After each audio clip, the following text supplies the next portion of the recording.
یہ قرآن ایک بابرکت کتاب ہے جسے ہم نے آپ صلی اللہ علیہ وسلم پر نازل کیا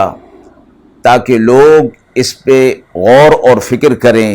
اور تاکہ اہل فہم اس سے نصیحت حاصل کریں۔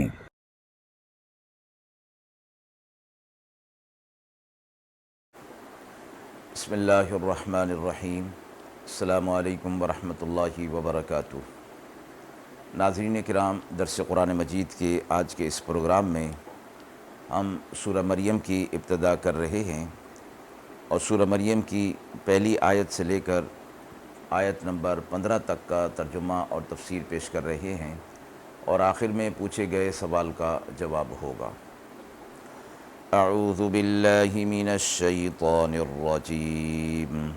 بسم اللہ الرحمن الرحیم۔ کافہا یا عین صاد، ذکر رحمت ربک عبدہ زکریا اذ نادى ربه نداء خفيا قال رب إني وهن العظم مني واشتعل الرأس شيبا ولم أكن بدعائك رب شقيا وإني خفت الموالي من ورائي وكانت امرأتي عاقرا فهب لي من لدنك وليا يرثني ويرث من آل يعقوب واجعله رب رضيا يا زكريا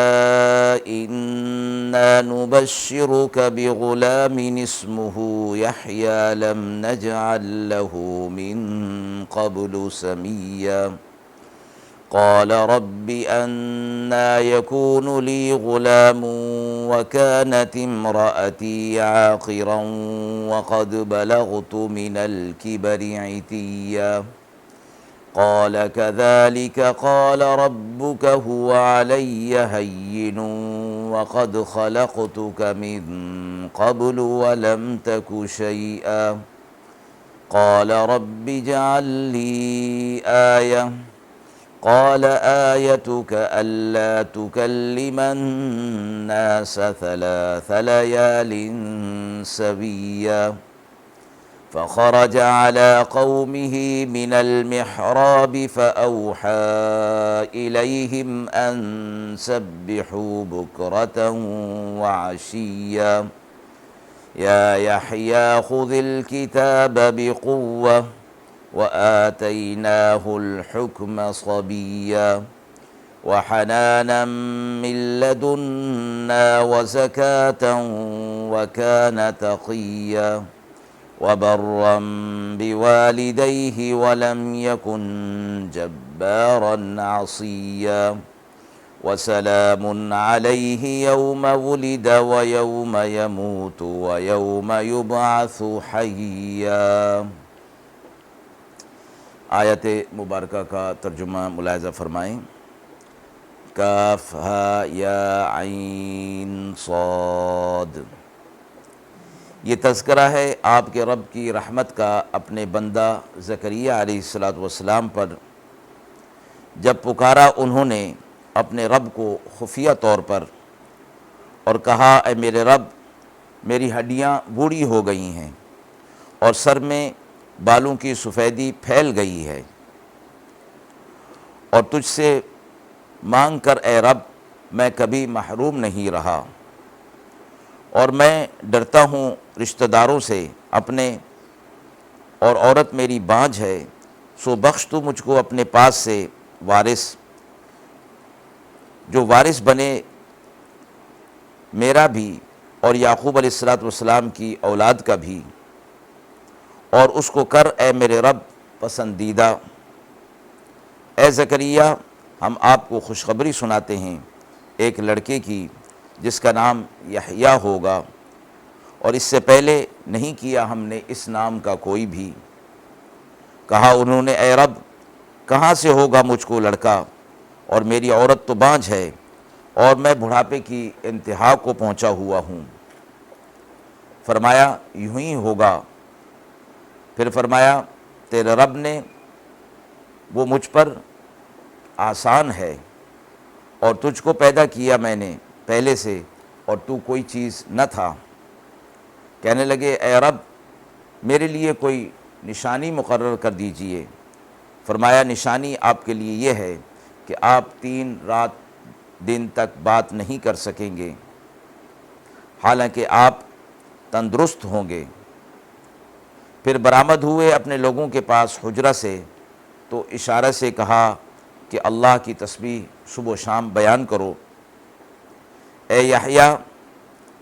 کتاب کو مضبوطی سے پکڑیے، اور دیا ہم نے اس کو حکم بچپن میں، اور خاص اپنی طرف سے پاکیزگی عطا فرمائی، اور وہ بڑے پرہیزگار تھے اور نیکی کرنے والے اپنے ماں باپ سے،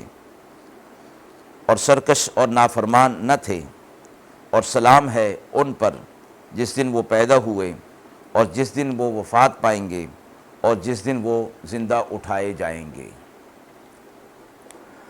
سورہ مریم کی ابتدائی آیات ہیں۔ سورہ مریم مکہ میں نازل ہوئی، اور اس میں 98 آیات اور 6 رکوع ہیں۔ سورہ مریم سورہ کہف کے بعد اس لیے نازل کی گئی کہ جس طرح سورہ کہف کے اندر ایک خضر علیہ السلام کا اور اصحاب کہف کا ایک عجیب واقعہ بیان کیا گیا ہے،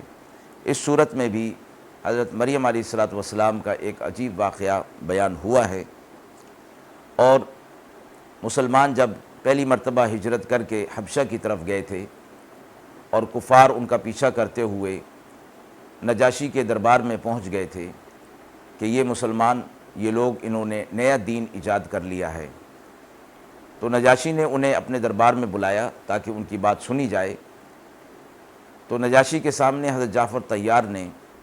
سورہ مریم کی ابتدائی آیات پڑھی تھیں، جن کو سن کر اس کی آنکھوں سے آنسو روا ہو گئے، اور رقت قلب اس پر طاری ہو گئی، اور اس نے اسلام قبول کر لیا۔ سورت کی ابتدا حروف مقطعات کے ساتھ ہو رہی ہے کہ اس کا معنی، اور یہ متشابہات میں سے ہے، اللہ کے علاوہ کسی کو علم نہیں،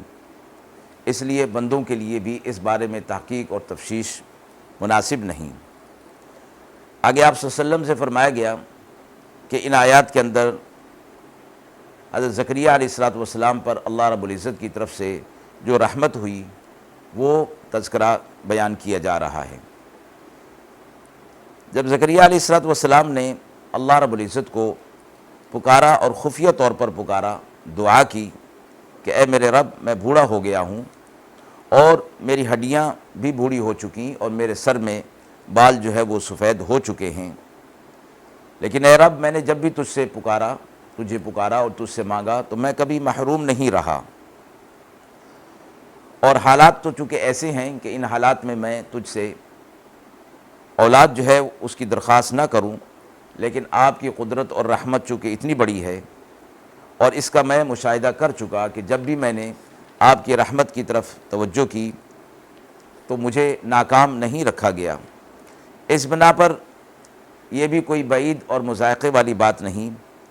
کہ میں ان حالات کے اندر آپ سے اپنے لیے بیٹا طلب کروں جو کہ وارث بنے میرے بعد، اور مجھ سے پہلے کے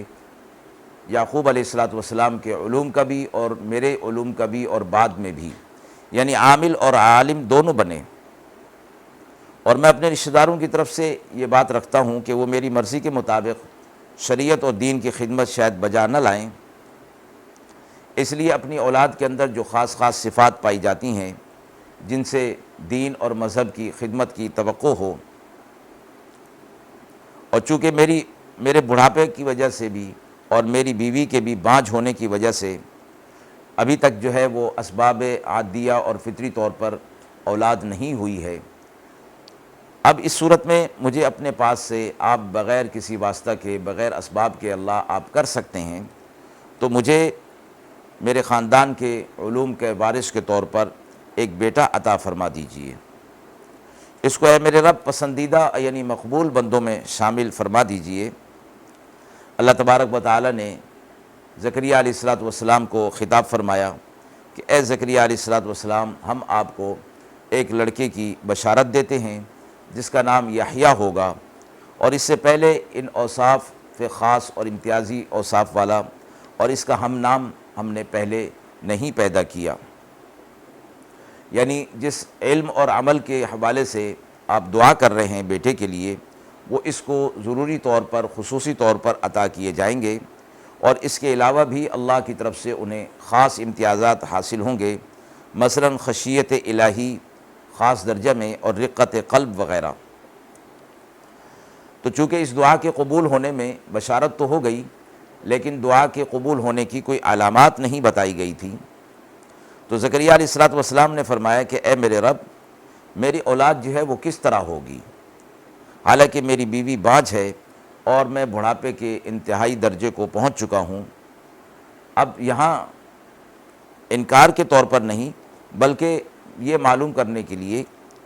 کہ یا ہمیں جوان کر دیا جائے گا، یا مجھے دوسرا نکاح کرنا ہوگا، یا بحالت موجود ہی مجھے بیٹا عطا کر دیا جائے گا اور پھر اولاد ہوگی۔ جواب ملا، اے زکریا علیہ السلام، آپ کا رب یوں ہی کرے گا، یعنی انہی حالات کے اندر بیوی کی باجھ ہونے کی صورت میں اور آپ کے بوڑھے ہونے کی صورت میں بھی اللہ رب العزت کے لیے یہ کچھ مشکل نہیں، اس لیے کہ اللہ نے آپ کو بھی پیدا کیا، آپ بھی معدوم تھے، تو اللہ کے لیے یہ آسان ہے۔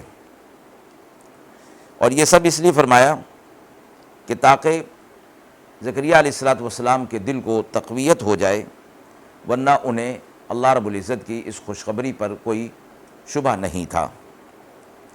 پھر انہوں نے کہا، اے میرے رب، وعدے پر تو اطمینان ہو گیا، لیکن یہ چیز کب پوری ہوگی، یہ دعا اور وعدہ کب پورا ہوگا، اس کے لیے کوئی علامت مقرر ہو جائے، کوئی نشانی مقرر ہو جائے، تاکہ اس علامت کے ظاہر ہونے پر مجھے معلوم ہو جائے۔ ارشاد ہوا کہ وہ علامت اور نشانی یہ ہے کہ آپ 3 دن راتوں تک آدمی سے کسی سے بات نہیں کر سکیں گے،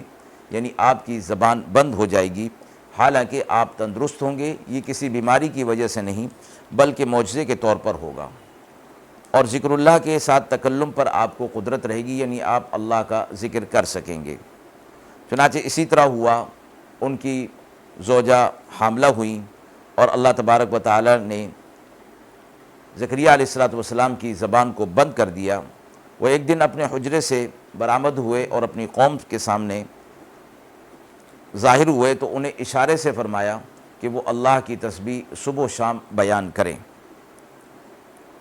یہ تسبیح تو ان کے زبان پر تو جاری رہتی تھی، لیکن قوم کو بھی اس کی تاکید کر دی۔ پھر زکریا علیہ السلام کے ہاں یحییٰ علیہ السلام کی پیدائش ہو گئی، اور یحییٰ علیہ السلام سن شعور کو پہنچ گئے، تو انہیں حکم ہوا کہ اے یحییٰ، اس کتاب کو یعنی کتاب شریعت کو مضبوطی کے ساتھ پکڑ لیں، مراد یہ ہے کہ اس پر عامل ہو جائیں، اس پر عمل کریں، اور کتاب سے مراد تورات ہے کہ اس وقت تک شریعت کی وہی کتاب تھی۔ پھر فرمایا کہ ہم نے انہیں لڑکپن ہی میں اپنی طرف سے ایک خاص صفات عطا فرما دی تھیں، وہ رقت قلب تھیں اور پاکیزگی تھی، اعلیٰ اخلاق ہم نے انہیں عطا فرمائے تھے، اور فرمایا بڑے پرہیزگار تھے، اپنے والدین کے خدمت گزار تھے، اور سرکشی کرنے والوں میں وہ شامل نہیں تھے۔ اللہ تعالیٰ کے ہاں وہ مکرم تھے،